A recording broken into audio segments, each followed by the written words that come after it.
네, 트럼프가 상호 관세 위법 판결을 이용하는 국가에 대해서 보복성으로 더 높은 관세를 부과하겠다고 협박을 했습니다. 관세 불확실성이 더 커지면서 뉴욕 증시는 일제히 하락했습니다. 이윤수 서강대학교 경제학과 교수와 함께 알아보겠습니다. 어서 오십시오. 어서 오십시오, 교수님. 안녕하십니까. 자, 참 트럼프는 트럼프예요. 변하지 않는 사람 같습니다. 상호 관세 위법 판결을 이용하는 국가에 더 높은 관세를 부과하겠다. 말 그대로 이건 협박이라고 봐야겠죠?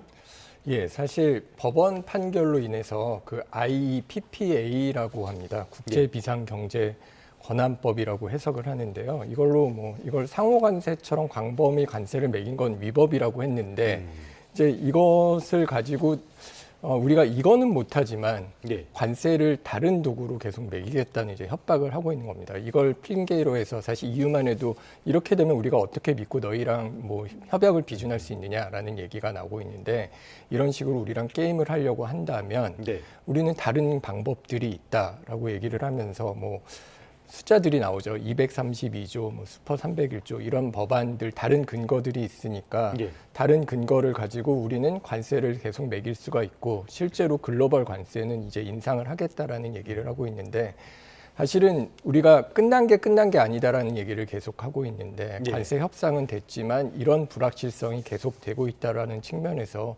경제적으로는 좀 어려움이 지속될 수 있는 가능성이 있는 것 같습니다. 네, 위법 판단이 나왔는데도 이 협상 주도권을 잃지 않겠다는 의지가 읽히는데 미국의 야당인 민주당이 이번 관세가 만료되고 나면 연장은 불가하다 이렇게 입장을 밝혔는데 미국 내에서 여론은 어떤가요? 사실 미국 트럼프가 대통령이 된 이유를 생각을 해보면 당시에 물가가 굉장히 비쌌기 때문이라는 얘기를 많이 하는데요. 지금 관세도 사실상 물가를 올리고 있고 우리 생활에 도움이 안 된다라는 생각을 미국 국민들이 많이 하고 있는 것 같습니다. 실제로 이 관세로 인해서 생활이 나아지는 건 없고 오히려 자기 물가만 오른다라는 생각이 드니까 어떤 관세가 글쎄요 이게 실질적으로 이게 트럼프가 얘기했던 미국의 제조업을 다시 위대하게 만들고 일자리가 돌아오는 것까지 어떤 보이는 것은 가시적으로 나타나지 않는데 반면에 자기가 시장에 가서 지불해야 되는 물건의 가격은 당장 오르니까 이게 인기 있는 정책이 되기가 되게 어려운 거죠. 그래서 최근 선거에서도 트럼프 쪽에 어려움을 겪고 있는 것들이 잘 보여주고 있듯이 관세가 예상외로 어떤 트럼프가 의도했던 어떤 인기가 있는 정책이 아니라 이게 그 국민들에게는 피로감으로 다가오면서 이거를 계속 지지를 하기는 어렵다라는 의견들이 나오고 있는 것 같습니다. 네, 이번 관세는 150일로 제한이 돼 있죠. 이후에는 의회 승인을 받아야 되는데 일단 의회 측의 반응은 그렇게 긍정적이진 않은 상황입니다. 자, 트럼프가 10% 관세를 전 세계에다 매기겠다라고 이야기를 하고요. 하루 만에 또 변덕이 나가지고 15%로 올렸습니다. 그런데 모든 나라에 다 15%를 매기면은 0%나 그렇게 다를 건 없는 것 같거든요.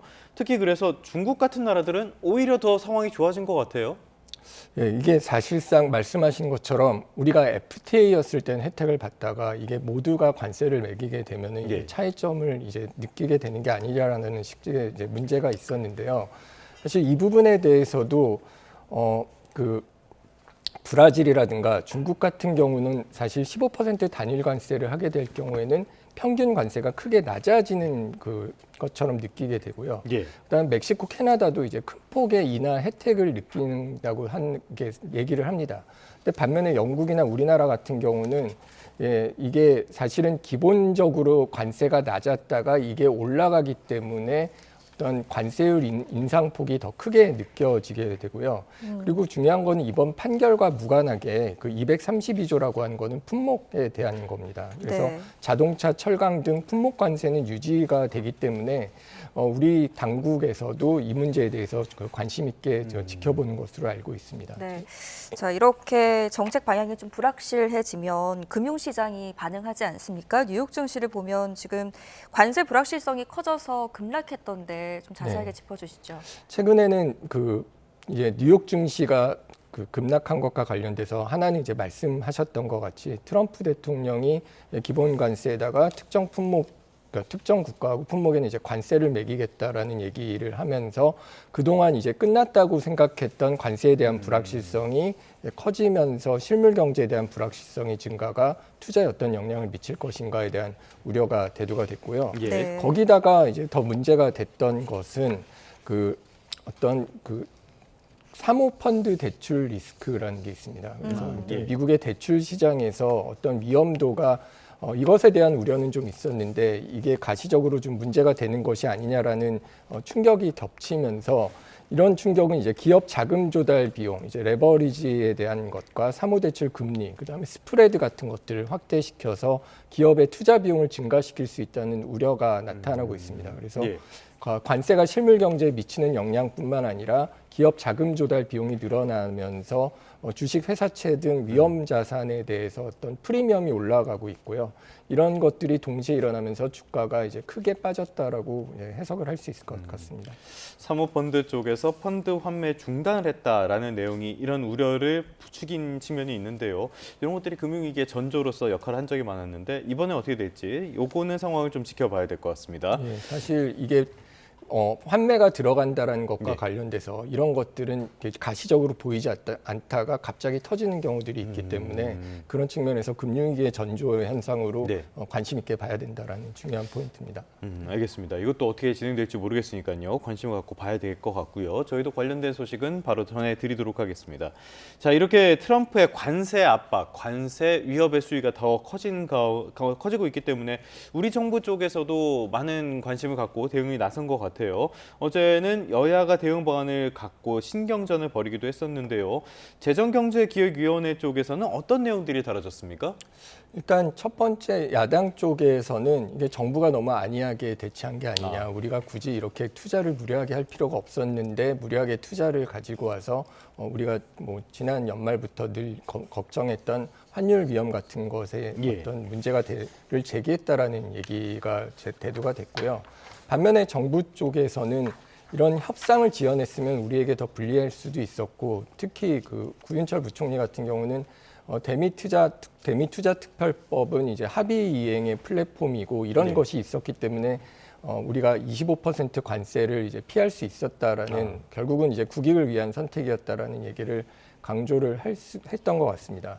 이 회의에서도 이런 대미투자 특별법을 어떻게 처리할 것인가에 대한 얘기가 나왔고요. 특히 일본에서 투자를 하고 있다라는 얘기가 나오면서 우리 측의 대응이 트럼프가 요구했던 측면 때문에 여기에 대한 대응이 이제 논의가 되고 있는 것 같고요. 그다음에 그 단순 관세율보다도 불공정 무역에 같은 불공정 무역, 우리가 301조에 해당하는 내용인데 이런 조사에 적응을 받게 되면 이 관세 그 국면이 굉장히 다르게 돌아갈 수 있다라는 어떤 위험에 대한 그 인식이 좀 새롭게 제기가 된 것 같습니다. 네. 자, 그런데 이런 불확실성 속에서도 지금 수출 지표는 오히려 강하게 나오고 있거든요. 이건 왜 그런 겁니까? 일단 수출은 저희가 반도체가 워낙 호황이라서 예. 보는 게 맞는 것 같습니다. 사실 AI 버블이라고 얘기는 하지만 그게 버블인가를 떠나서 어쨌든 간에 뭐 AI 그 소프트웨어 산업이 어떤 그 이득을 볼지 안 볼지는 모르는 상황이라도 투자는 해야 되고 그 예. 과정에서 데이터 센터를 짓고 뭐 서버 데이터 센터 다 반도체가 필요하기 때문에 우리의 반도체가 굉장히 비싸게 팔리고 있습니다. 저희가 요새 컴퓨터 사려고 그래도 가격이 되게 많이 올랐다라는 데서 보듯이 예. 네. 반도체가 굉장히 많이 또 비싸게 팔리고 있으니까 우리 주식의 그 3분의 2 정도를 차지하는 SK하이닉스하고 삼성전자가 주가에서 이제 좋은 성과를 내듯이 수출은 굉장히 예. 되게 좋은 결과를 보여주고 있고요. 다만 이게 반도체 착시 현상일 수 있다라는 우려가 있습니다. 왜냐하면 이게 가뜩이나 집중되어 있는 섹터, 예. 반도체에 대해서는 수출이 좋아서 우리 지표는 좋아 보이지만 그래서 평균은 좋아 보이지만 사실 그 수출 숫자를 보면은 자동차 같은 경우는 오히려 수출이 감소가 됐거든요. 나빠졌죠. 예. 그래서 이게 그 좋은 데는 굉장히 잘 되고 있지만 그렇지 않은 섹터는 이게 잘 되지 않고 있다라는 측면에서 구조적으로는 이게 꼭 좋은 현상이라고 보기는 어려울 것 같습니다. 말씀하신 것처럼 지금 반도체 이런 것들은 괜찮지만 자동차 안 좋고 석유화학이나 철강 이런 것들은 굉장히 오랫동안 부진이 이어지고 있고 증시도 그렇고 경제산업도 그렇고 반도체만 좋은 이런 모습들을 보이고 있거든요. 이게 우리 경제에 미치는 영향은 뭡니까? 사실 뭐 일단 반도체라도 잘하고 있고 예. 그게 경제를 이끈다라는 측면에서는 굉장히 긍정적입니다. 근데 그 반도체 하나로 이렇게까지 좋게 된 것은 반도체의 변동성이 굉장히 크고요. 아. 여기서는 이 반도체가 굉장히 가격도 높게 받으면서 사이클을 굉장히 크게 가지고 올라갔는데 예. 문제는 이게 변동성이 되게 크다라는 거죠. 이게 변동성이 크기 때문에 좋을 때 굉장히 좋은데 이게 만약에 빠지기 시작할 때 다른 섹터가 받쳐주지 못한다면, 그리고 지금처럼 말씀하셨듯이 석유화학이나 자동차 같은 것들의 어떤 그 체력이 굉장히 악화된 상태에서는 반도체가 빠지는 것에다가 지금 다른 데가 버티지 못하는 것들이 합쳐지면 경제가 굉장히 어려움에 빠질 수 있다는 예. 문제가 있습니다. 아. 그래서 이게 어떤 한 섹터가 잘하고 있을 때 어떤 다른 구조조정 같은 걸 통해서 다른 섹터도 어떤 좀 힘을 키울 수 있도록 좀 전략적으로 정부가 대처를 해야 될 것 같습니다. 네.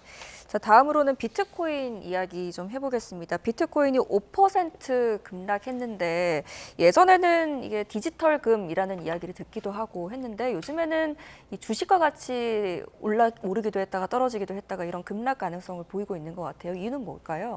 일단 고점 대비 40% 정도 하락을 했고요. 예. 이게 굉장히 이제 아마 1억 우리 돈으로는 이제 1억 밑으로 떨어져서 굉장히 그 하락을 이 폭이 커졌는데 이것이 금인과 같은 안전 자산이다라는 얘기는 일단 좀 깨진 것 같습니다. 왜냐하면 최근에 주가가 빠질 때 보통 금과 같은 안전 자산은 오히려 올라가는 현상을 보이는데 비트코인은 사실 주식과 같이 움직이는, 이게 주가가 빠질 때 오히려 하락폭을 더 키우는 문제를 가지고 있는데요. 예. 이런 거에서는 좀 역설적으로 이게 제도권에 비트코인이 좀 들어왔기 때문이라고 해석을 하는 것들이 있습니다. 말씀하셨듯이 이게 ETF 같은 것과 같은 걸 통해서 제도권, 그러니까 어떤 그 기관 투자나 아니면 큰 금융기관들이 비트코인을 가지고 있게 되면서 이게 그 포트폴리오에서의 역할에 따라서 이걸 주식과 같은 식의 거래를 하게 되었습니다. 그러니까 이게 포트폴리오 조정을 하는 과정이라든가 아니면 쇼크 국면에서 어떤 디리스킹, 위험 자산을 팔아야 될 때는 주식을 팔 때 팔듯이 어떤 비트코인도 같이 파는 조정의 과정이 나오면서 이게 어떤 디지털 금이고 거시가 안 좋을 때 이게 해치 수단으로 쓰인다라기보다는 그냥 일종의 변동성이 굉장히 큰 자산의 하나로 이제 인식이 되는 정도가 커지는 것 같습니다. 뭐 이른바 투기성, 도박성 자산이라고 볼 수 있는 게 바로 이 가상자산 시장이 아닌가 싶은데요. 지금 또 주목을 받고 있는 것 가운데 하나가 이건 우리나라에서도 논의가 되고 있는 건데 소위 말하는 스테이블 코인입니다. 그러니까 가치를 어느 정도 유지하는 그런 코인들을 말씀을 드리는 건데요. 지금 이 스테이블 코인 역시도 많은 위협에 부딪혔다라는 평가가 나오는 것 같아요. 그리고 그 배경에는 중국이 있다 그러는데 대체 이게 어떻게 연결이 되는 겁니까? 일단 중국은 기본적으로 뭐 위안화가 어떤 국제적으로 통화로서의 위상을 가지고 싶어하고 뭐 그 국제적인 위상을 떠나서 자국에서 어떤 달러가 들어와서 자국의 통화 시스템을 교란시키는 것에 대한 우려가 굉장히 큰데요. 이게 달러 기반 스테이블 코인이 중국에 들어온다라고 하면은 달러야 어떤 뭐 금융 기관이라든가 어느 정도 통제된 과정을 통해서 들어오는 반면에 이 달러 기반 스테이블 코인이라는 거는 민간이 가지고 오는 코인이라는 인식이 되게 크고 그 경우에는 중국이 그 굉장히 중요시하는 자본 통제라든가 금융 주권이 흔들리는 문제에 처할 수 있다라는 위기 의식이 있습니다.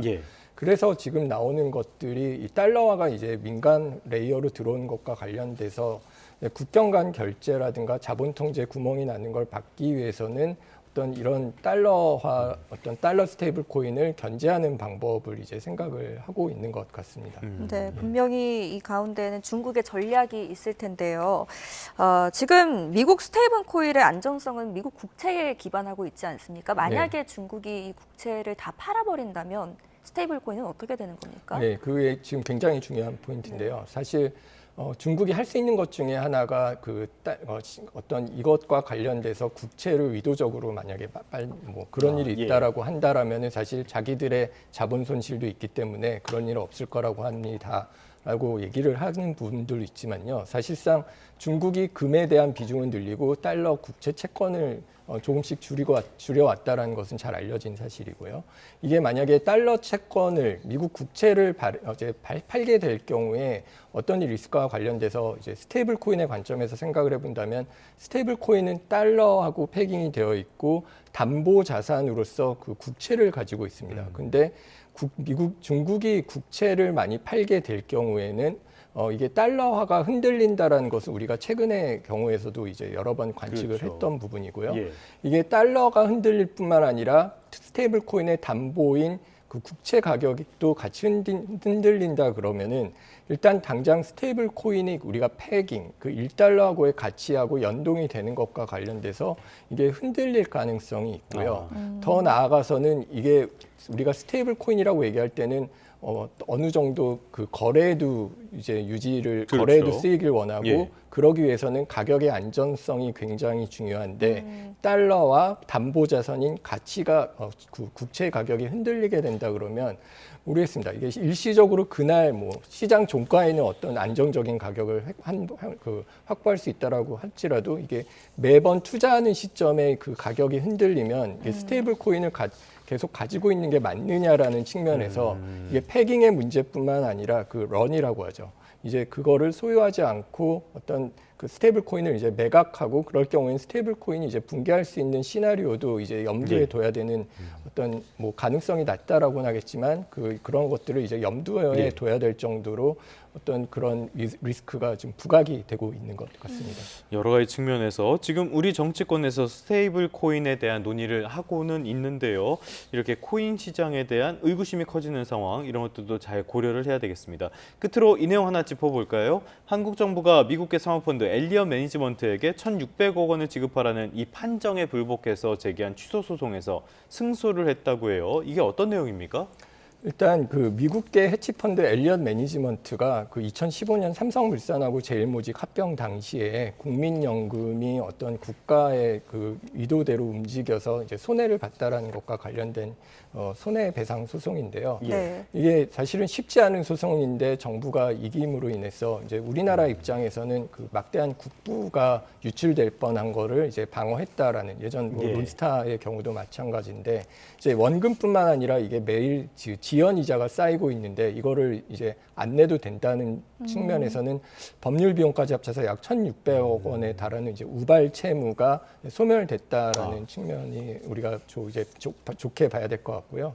그다음에 국부 펀드나 공적연금이 이게 정부 기관이 아니라 어떤 시장의 자율성을 보장받는다라는 측면에서 어떤 면에서 그 외국계 투기 자본이 이거를 굉장히 많이 이제 공격을 했었는데 이런 측면에서 우리가 그 외국 자본의 눈치를 보지 않고 어떤 국민연금이 자유롭게 자산 운영을 할 수 있게 됐다라는 측면에서는 긍정적으로 볼 수 있을 것 같습니다. 네. 근데 또 외국계 투자자 입장에서는 대한민국의 굉장히 큰 손이 어떤 그렇죠. 정부의 예. 마음대로 움직일 수 있다라는 거를 공식적으로 인정을 받은 거기 때문에 이게 코리아 디스카운트 팩터에는 오히려 안 좋게 작용할 수 있다라는 걱정도 좀 해야 될 것 같습니다. 네, 알겠습니다. 오늘 여기까지 듣겠습니다. 이윤수 서강대학교 경제학과 교수와 함께했습니다. 잘 들었습니다. 네, 감사합니다. 고맙습니다.